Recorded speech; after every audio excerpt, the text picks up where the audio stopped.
سیاسی سماجی رہنماؤں، پانی اور ماحولیاتی ماہرین نے کوٹری ڈاؤن اسٹریم میں پانی کی عدم فراہمی کے باعث تباہ کاریوں پر تشویش کا اظہار کرتے ہوئے 1991 پانی معاہدے کے تحت پانی کی فراہمی اور متاثرین کو معاوضہ دینے کا مطالبہ کر دیا ہے۔ شاہ عنایت شہید ادبی فورم کی جانب سے پریس کلب میں منعقدہ پانی کانفرنس سے خطاب کرتے ہوئے سابق سینیٹر ششی پلیجو نے کہا کہ کوٹری ڈاؤن اسٹریم میں پانی کی عدم فراہمی کے باعث 42 لاکھ ایکڑ زرعی زمین سمندر برد ہو چکی ہے۔ دریائے سندھ کے پانی پر ڈاکہ ڈال کر ڈیم بنائے جا رہے ہیں۔ پانی کے معاملے پر پارلیمنٹ اور 1991 کے ایکارڈ موجود ہیں، مگر اس پر عمل درآمد نہیں کیا جاتا ہے۔ انہوں نے کہا کہ ہندوستان پانی کو بھی دہشت گردی کا ٹول بنانا چاہتا ہے۔ سندھ میں پانی کی قلت کی ذمہ دار وفاق اور وابڈا ہے۔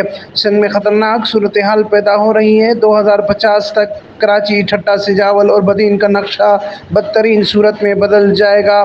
پانی کانفرنس سے خطاب کرتے ہوئے ماحولیاتی ماہر ناصر پنور، ڈاکٹر مختار احمد مہر، سندھی لینگویج اتھارٹی کے چیئرمین ڈاکٹر محمد علی مانجھی، شاہ عنایت شہید ادبی فورم کے چیئرمین انجینئر اوبھایو خان خشک، یاسمین شاہ و دیگر نے کہا کہ پانی کی بوند بوند ہمارے لیے قیمتی ہے۔